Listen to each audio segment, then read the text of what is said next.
Welcome to the review for the horror show at Extreme Rules. Was the show indeed a horror, or was it much better than we anticipated? We'll find out right now. So the first match of the night was Kevin Owens versus Murphy. I would like to see these guys doing something a lot better than being on a pre-show, but it is what it is. Kevin Owens picked up the victory. There's nothing much for this match in terms of, getting invested in it, just apart from these two being great workers. There's no story to it. It was just a match for a match's sake. And like I said, Owens picked up the win and we move on. The first match of the actual night though was the tag team title match from SmackDown, and it was the New Day defending against Cesaro and Nakamura, and surprisingly the New Day dropped the titles tonight. I thought if they were going to lose them it probably would be at SummerSlam, but I definitely didn't think they would lose them to Cesaro and Nakamura, not because they aren't great wrestlers or anything, but just because I'd expect them to lose them to an actual tag team. These two guys are just thrown together, part of that artist collective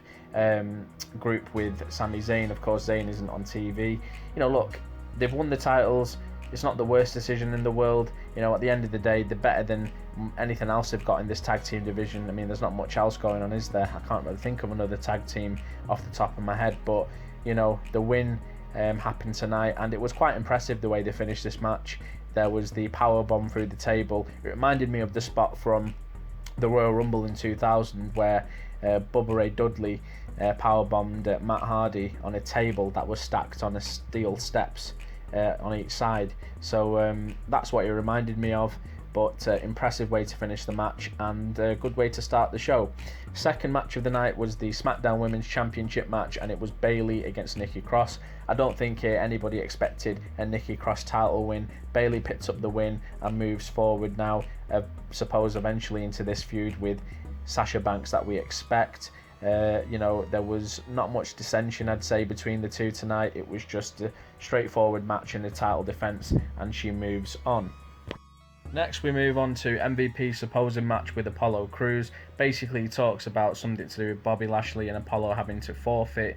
I wasn't really paying attention at this point, but he just basically says that he's going to announce himself as the new United States Champion. He already has the new title design with him, so he just puts it around his waist and says, right, I'm the new champion, and we move on from that. Not much else to say really. And it's time for the eye for an eye match. Rey Mysterio and Seth Rollins. Now, a lot of people have different opinions about this match, and rightfully so. Mainly a lot of negative ones because it's a stupid stipulation. Let's not, lie about that. It's the truth. But how was this match? It was fucking ridiculous. Everything from the way the commentary team were trying to sell the stipulation to the ending and everything else in between. It's what you pretty much get when you book a silly stipulation like this. The match came to an end when Rollins pushed Rey's eye into the corner of the steps, and the trainer came out and said, yeah, they've extracted his eye, it's fully out of his head. No shit, we're not going to get that happening in real life, but you get a crappy ending with a crappy stipulation. It's a no-brainer. And the commentary team were saying stuff in the match like, oh, Rey's never going to get to see his wife again, trying so hard to convince us that this is going to be a brutal ending.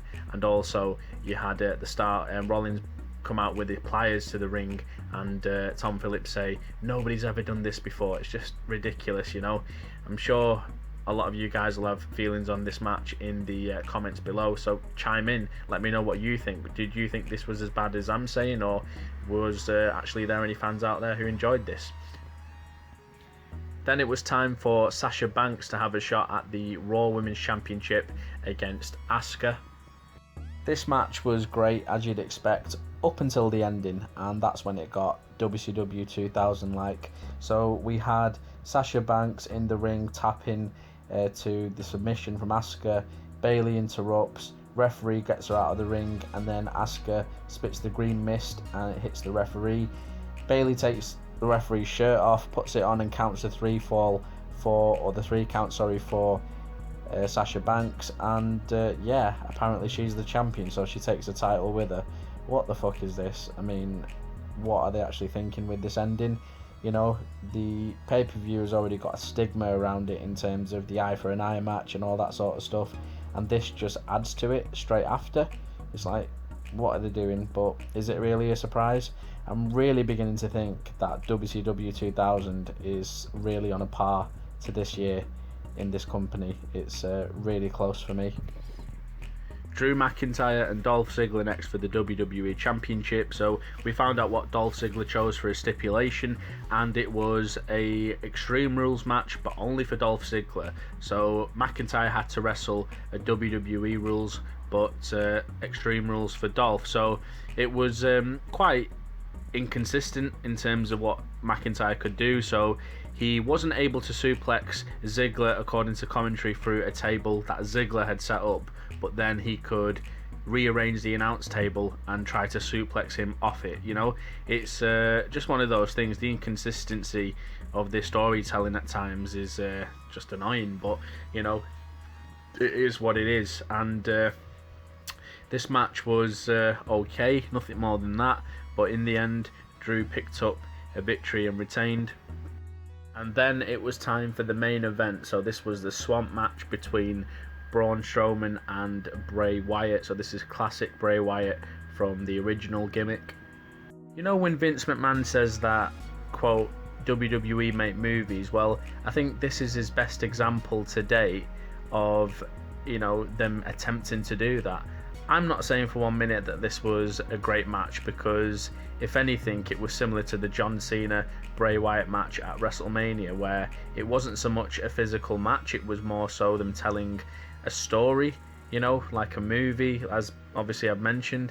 So this is what this was, you know. They had various things going on. It's one of those things that's just better off being watched rather than explained.